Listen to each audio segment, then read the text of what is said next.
Hello students, I am Professor Chirag Suthar. Today I will teach you in Advanced Construction Technology. તો સૌપ્રથમ આપણે વાત કરીશું equipment four એક્સ્કેવેશન. એ પહેલાં આપણે આના પહેલાં શું ભણી ચૂક્યા હતા એનું રિવિઝન કરાવીશું. તો આના પહેલાં આપણે ભણ્યા હતા plants and equipment use in construction. બાંધકામમાં વપરાતા પ્લાન્ટ્સ અને યંત્ર સામગ્રી. પછી આપણે જોયું કે factor effective selection of construction ઇક્વિપમેન્ટની મશીનરી જે છે એની ઉપર અસર કરતા પરિબળો કયા કયા હતા. હવે વાત કરીશું ઇક્વિપમેન્ટ ફોર એક્સ્કેવેશન. એની અંદર પાવર સોવેલ, ડ્રેક લાઇન, પછી આવશે ક્લેમ સેલ, પછી આવશે સ્કોપ, પછી આવશે ટ્રેન્ચિંગ મશીન,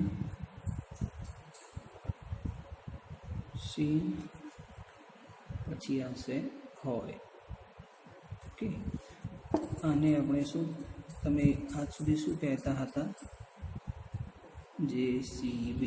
ઓકે, એને આપણે કહેવાનું છે. હવેથી આપણે શું કહીશું? Power shovel. JCB એ કંપનીનું નામ છે, પાવર સોવેલ ઇક્વિપમેન્ટનું નામ છે. હવે સેકન્ડ નંબર જોઈએ. પહેલાં તો રિપીટ કરી દઈએ કે ઇક્વિપમેન્ટ કયા કયા છે. એક્સ્કેવેશન માટે પાવર સોવેલ વપરાય છે, પછી ટ્રેક લાઇન વપરાય છે, પછી ક્લેમ સેલ વપરાય છે, પછી સ્કોપ, ટ્રેન્ચિંગ મશીન અને હોય, HOE. ઓકે, હવે આગળ જોઈએ તો points to be keep in mind. ખોદકામ કરતી વખતે ધ્યાનમાં રાખવાના મુદ્દા. while selecting excavation or excavating equipment. ખોદાણ કામ કરતી વખતે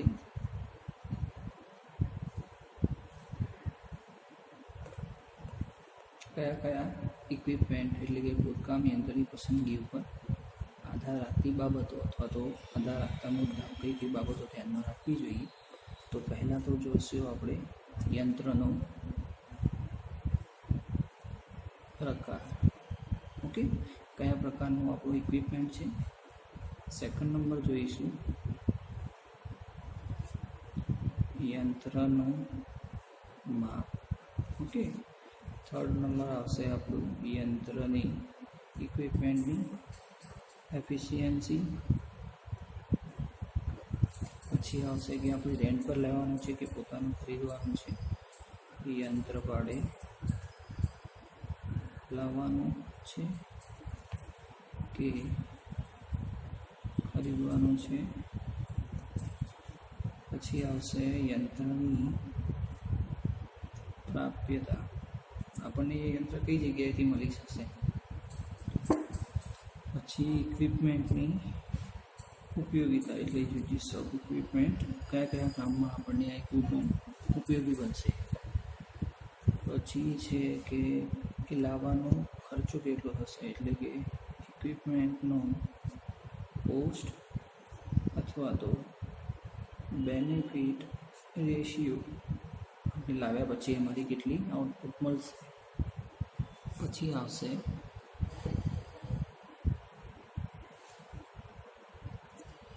કે આપણું જે ઇક્વિપમેન્ટ છે બહારથી લાવવાનું છે કે આઉટ ઓફ કન્ટ્રી કે કન્ટ્રીની અંદરથી મળી જશે, એટલે કે યંત્ર સ્વદેશી છે કે આયાત કરવાનું છે તેની માહિતી. પછી આવશે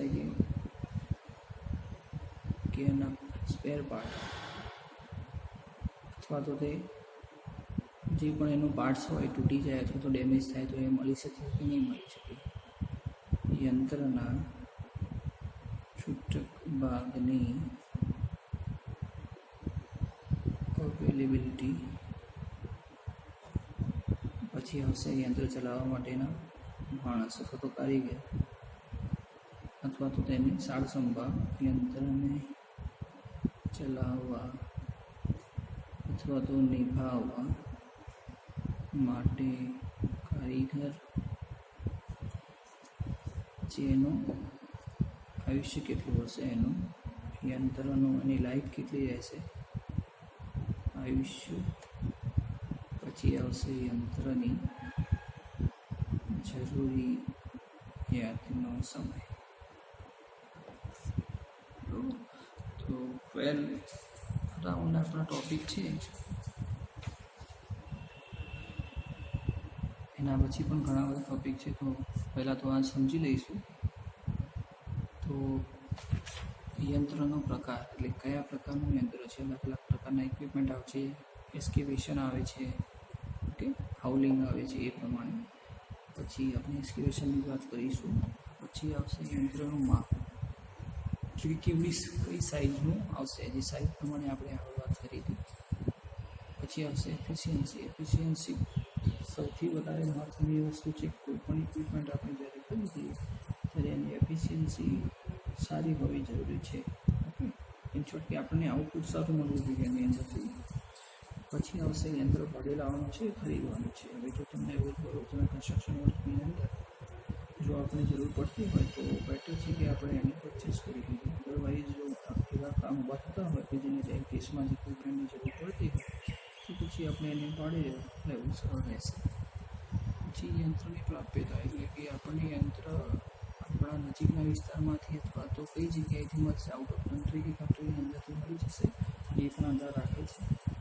પછી એને કઈ જગ્યાએ ઉપયોગમાં લઈ શકીએ છીએ એ પણ વસ્તુ મેઇન છે. જે એનો જેટલો ખર્ચ આપણે લાવવામાં અથવા તો એને વસાવવામાં થયો હોય એમાંથી આપણને એટલું આઉટપુટ મળે છે, એટલે કે એટલું કામ કરી આપે છે કે નહીં, એ પણ જોવાનું રહેશે. પછી યંત્ર સ્વદેશી છે કે આયાત કરવાનું છે, જે પહેલાં કીધા પ્રમાણે. પછી આવશે કે એના સ્પેર પાર્ટ આપણને મળશે કે નહીં મળે, જે રીતે કોઈ કમ્પોનન્ટ પાર્ટ છૂટી ગયો હોય તો આપણને અવેલેબલ મળશે કે નહીં મળે. પછી આવશે કે આપણને ચલાવવા માટે સ્પેશિયલ કારીગરની જરૂર પડશે કે પછી નોર્મલ પણ આપણું જે પણ લેબર વર્ક હોય એને ઓપરેટ કરી શકશે.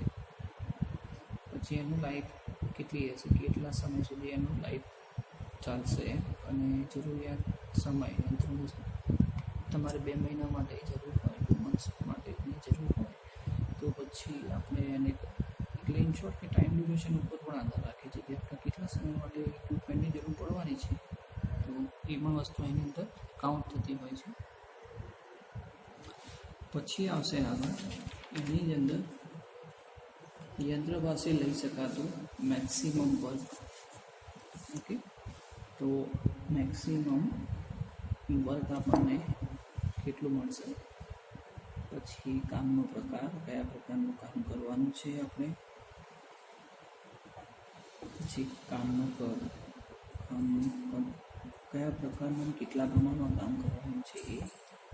પછી સાઇટનો પ્રકાર કયો છે, અંડર વોટર છે કે પછી જમીન ઉપર છે કે જમીનના નીચે કામ કરવાનું છે કે કઈ રીતનું છે, તો સાઇટ ઉપર ડિપેન્ડ કરે છે. તો સાઇટનો પ્રકાર. પછી કામ પૂરું થયાની ટાઈમ લિમિટ કેટલી છે આપણા કામ કરવાની મર્યાદા. એટલે એવા ઘણા બધા ફેક્ટર એની ઉપર અસર કરતા હોય છે. જ્યારે આપણે કોઈ જગ્યાએ સાઇટ કરવાનું હોય તો એ માટે કયા મશીનરી લાવવાની છે એની પસંદગી માટે. હવે સૌ પ્રથમ આપણે જોયું હતું એ વસ્તુ. તો હવે પાવર સોવેલ વિશે આપણે ડીપમાં જોઈશું, જેને આપણે તમે લોકો આ નામેથી ઓળખતા હતા. તો અહીં આપણે સ્ટાર્ટ કરીએ પાવર સોવેલ.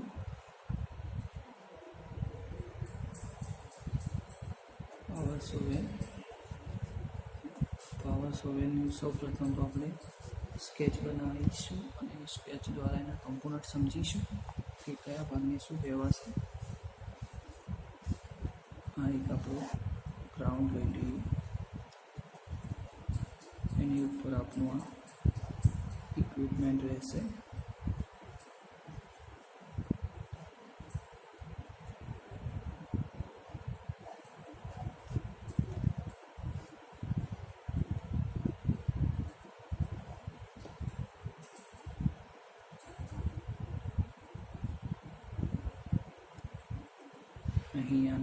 પોકેટ કહીશું, અથવા તો એને આપણે ડ્રીપર પણ કહી શકીએ છીએ. આ ભાગને આપણે BOOM બૂમ કહીશું, અને હોસ્ટ કેબલ કહેવાય, અથવા તો હોસ્ટ લાઇન પણ કહી શકાય છે. અને ડ્રીપર સ્ટ્રીપ કહીશું. અને આપણે એન્જિન અથવા તો કેબિન. ઓકે, તો આ રીતનું એનું આપણે સ્કેચ દોર્યું છે. તો પાવર સોવેલની વાત કરીએ તો પાવર સોવેલ 3 પ્રકારના હોય છે. Number 1 crawler mounted. Second number આવશે ટ્રક માઉન્ટેડ, અને થર્ડ નંબર આવશે પાવર સોવેલ. હવે પાવર સોવેલ ઓપરેટિંગ સ્તરે કે જેનાથી ઉપરના સ્તરે કામ કરવા માટે ઉપયોગી છે. શાના માટે છે? જમીનના ઉપર ખોદકામ કરવા માટેનું છે. એ વસ્તુ તમારે યાદ રાખવાની રહેશે. અને પાવર સોવેલની સાઇઝના ડ્રીપરની સાઇઝના આધારે નક્કી કરવામાં આવે છે. આ બીજી વસ્તુ જમીનની ઉપર ખોદકામ કરવા માટે વપરાય છે. અને ડ્રીપરની સાઇઝ ઉપરથી પાવર સોવેલની સાઇઝ નક્કી કરવામાં આવે છે. ડ્રીપરની સાઇઝ એટલે શું? તો ડ્રીપરની સાઇઝ 3/8 અથવા તો 1/2, 3/2 અથવા તો 1 into 1/4, 2 into 1/2, જે ઘન મીટરમાં આવે છે, મીટર ક્યુબમાં આ એની સાઇઝ આવે છે. ડ્રીપરની સાઇઝ ઉપરથી આપણા પાવર સોવેલની સાઇઝ નક્કી કરવામાં આવતી હોય છે. હવે જે બૂમની વાત કરીએ તો બૂમ એ લોખંડની ફ્રેમથી બનાવેલું હોય છે. અને એનું કામ શું હોય છે કે જે આ ભાગ છે વ્હીલ ટાઈપ, તો એને સપોર્ટ કરતો હોય છે. અને અપ ડાઉન માટે, એટલે કે અહીંથી એક્સકેવેશન થશે, પછી જે પણ મટીરિયલ હશે એને ડ્રીપર સ્ટિકને અપ ડાઉન કરવા માટે એનો ઉપયોગ થતો હોય છે. અને એની એક સાઈડ પર કેબિન જોડેલી હોય છે, અને બીજો છેડો મુક્ત હોય છે. છેડા ઉપર દોરડા વડે પાવર, એટલે કે ટેકા વડે એક પાવડો લગાવેલો હોય છે, અને જે આગળ ગાડી ઉપર મૂવમેન્ટ થતો હોય છે. ડ્રીપર સ્ટિક એ બૂમ સાથે જોડેલું હોય છે. અહીં એનું મેજરનું આવેલું હોય છે, અને નીચેના ભાગે તેને પાવડો ભરાયેલો હોય છે, જે માટીને ખોદવા માટે કામ આવતું હોય છે. હોસ્ટિંગ લાઇનની વાત કરીએ તો એ શાના માટે છે? હોસ્ટિંગ લાઇન તારનું દોરડું છે. ઇન શોર્ટ કે આની વાત કરી છે, તારનું દોરડું છે, જેના દાંતાવાળા ભાગ સાથે જડવામાં આવે છે, અને પાવડો અપડાઉન કરવા માટે એનો ઉપયોગ થતો હોય છે. હવે જોઈએ કે આઉટપુટ ઓફ પાવર સોવેલ.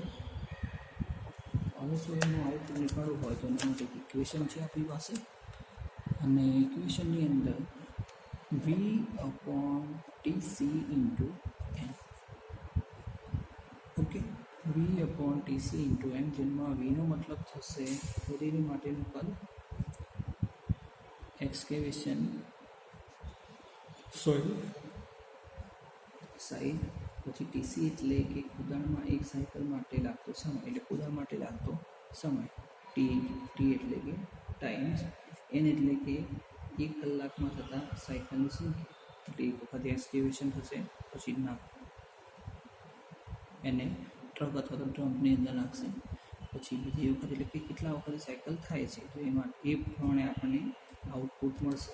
જો એક આ વસ્તુ ધ્યાનમાં રાખવા જેવી છે, આઉટપુટ ઓફ પાવર સોવેલનું આઉટપુટ ચેક કરવું હોય તો V/TC × N. N એટલે કે નંબર ઓફ સાયકલ, પછી ટાઈમ કેટલો થાય છે એક સાયકલ માટે, અને V બરાબર ખોદેલી માટેનું કદ. બરાબર. હવે આગળ વાત કરીએ એના ઉપયોગો કયા કયા છે, તો તે લેવલથી ઊંચાઈએ ખોદ કરવા માટે વપરાય છે, એટલે કે જે જગ્યાએ ખોદાય એથી ઊંચાઈ માટે ખોદકામ માટે વપરાય છે. બધા જ પ્રકારની માટેનું ખોદકામ વેગનમાં ભરવા માટે થાય છે અને બધા પ્રકારની માટીને હેવી પોઝિટિવ કટિંગ કરે છે. એટલે કે પાવર સોલિંગ જે આપણું છે એ શું છે, જે જગ્યાએ હોય એનાથી ઊંચાણવાળી લાગી માટીનું કટ કરવા, પછી એક્સ્કેવેશન કરી અને એને ડ્રમ્પમાં અથવા ટ્રકમાં નાખવા માટે, પછી છે બધા જ પ્રકારની માટીમાં હેવી અને પોઝિટિવ કટિંગ કરવા માટે. પોઝિટિવ કટિંગ ઇટ મીન્સ કે સારા એવા પ્રમાણમાં આપણને કોઈ પણ જાતનું કટિંગ કરવું હોય સોઇલની અંદર તો એ પાર્ટ કટ કરવા માટે વપરાતા હોય છે. હવે બેઝિક પાર્ટ જોઈ લઈએ. એના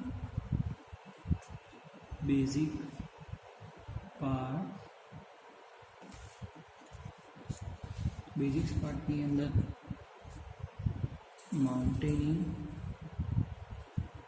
માઉન્ટેનિંગ, પછી આવશે કેબ, પછી આવશે બૂમ, પછી ડ્રીપર, સ્ટીક.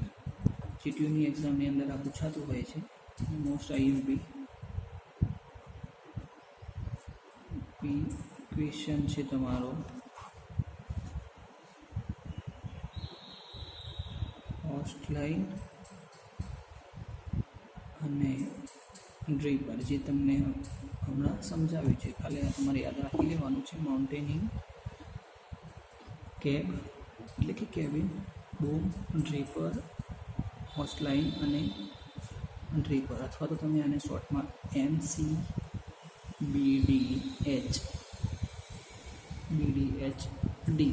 એ રીતે પણ યાદ રાખી શકો છો. અથવા તો તમે આમ MCDDBH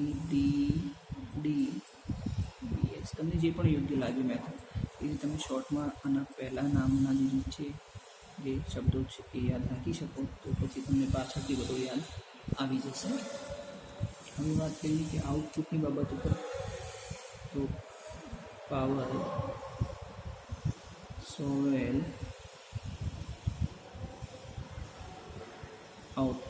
આઉટપુટ આપણને કઈ રીતે, અથવા તો આઉટપુટની કઈ બાબતો આધાર રાખે છે. એટલે કે ડેપ્થ ઓફ કટિંગ. જો વધારે ઊંડાઈમાં ખોદાણ કામ કરવાનું હોય તો એનું શું થશે, ટાઈમ ડ્યુરેશન વધી જશે. એટલે કે ખોદાણમાં એને શું થશે, વધારે સમય લાગશે. ડેપ્થ ઓફ કટ એટલે કે એના આઉટપુટ થોડું ઓછું થઈ જશે. પછી ખોદાણના મટીરિયલનો પ્રકાર, એટલે કે ભાઈ તમે સોફ્ટ સોઇલની અંદર ખોદો છો તો એનો પ્રકાર અલગ હશે, અથવા મડ સોઇલની અંદર ખોદો છો તો પછી એમાં વધારે વાર લાગશે. કેમ કે જો ચીકણી જે માટી હોય તો એની અંદર શું થશે કે તમારે માટીને અલગ કરવી, પછી એને કટ કરીને બકેટમાં લેવી અને પછી પાછી એને ટ્રક અથવા ડમ્પરમાં નાખવીમાં વધારે સમય લાગતો હોય છે. એટલે મટીરિયલ ટુ બી એક્સ્કેવેશન, ઓકે, ખોદાણ માટેનો પ્રકાર. પછી જોબ કન્ડિશન, બરાબર ને, કે જોબ કન્ડિશન કેવી છે, એક્સેલન્ટ છે, ગુડ છે, ફેલ છે કે પુઅર છે પાવર સોઇલ માટે.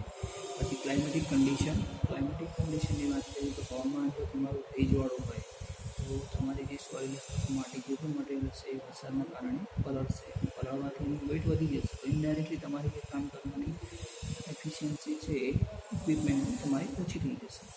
પછી સ્કિલ ઓફ ઓપરેટર, જો તમારો ઓપરેટર સારો એવો હશે તો તમને સારું એવું આઉટપુટ મળશે. જો એ જેને એક્સપિરિયન્સ નહીં હોય તો એને શું થશે, તમારું જે ઇક્વિપમેન્ટ છે એને યુઝ કરતાં વાર લાગશે, અથવા તમારા જે ટાઈમ ડ્યુરેશન છે એમાં વધારો થઈ જશે. તમારો પ્રોજેક્ટ ટાઈમ ડ્યુરેશનની અંદર કમ્પ્લીટ નહીં થાય. પછી છે સાઇઝ ઓફ હાઉલિંગ ઇક્વિપમેન્ટ, બરાબર. પછી મેનેજમેન્ટ કન્ડિશન, રિપેર વગેરે, લુબ્રિકેન્ટ. તો તમે જે પાવર સોઇલ યુઝ કરો છો એની પાછળ તમે કઈ રીતનું સારસંભાળ રાખી શકો છો. સારસંભાળ એટલે કે જો એને રિપેરિંગ કરવાનું આવે તો પછી આપણે એને રિપેરિંગ કરવાની જગ્યાએ એનું યુઝ જ કરી દઈએ તો નકામ પડશે. કેમ કે સમયસર એને જો મેન્ટેનન્સ પછી રિપેરિંગ મળતું રહે તો એની લાઈફ પ્લસ એનું આઉટપુટ પણ સારું એવું રહેતું હોય છે. પછી આપણે એને યુઝ કરીએ જઈએ તો પછી એને શું થશે કે તમારે અમુક સમય પછી એને ભંગાણમાં નીકાળી દેવું પડશે. કેમ કે એને પછી રિપેરિંગ કરવું એના કરતાં તો નવું લાવવું એ સારું રહેશે. તો આજનો આપણો ક્વેશ્ચન રહેશે કે પાવર સોવેલ છે, ઓકે, એ તમારે યાદ કરી દેવાનું જ રહેશે. અને પાવર સોવેલ વિશેની જે પણ ઇન્ફોર્મેશન તમને મળે એટલું તમારે ગોતી અને સમજવાની રહેશે. અને એટેન્ડન્સ માટે તમારે આ વિડીયોનો સ્ક્રીનશોટ છેલ્લા પેજનું જે આ ટોપિક છે આપણો પાવર સોવેલ આઉટપુટ, એનો સ્ક્રીનશોટ તમારે મને મોકલવાનો રહેશે. Thank you.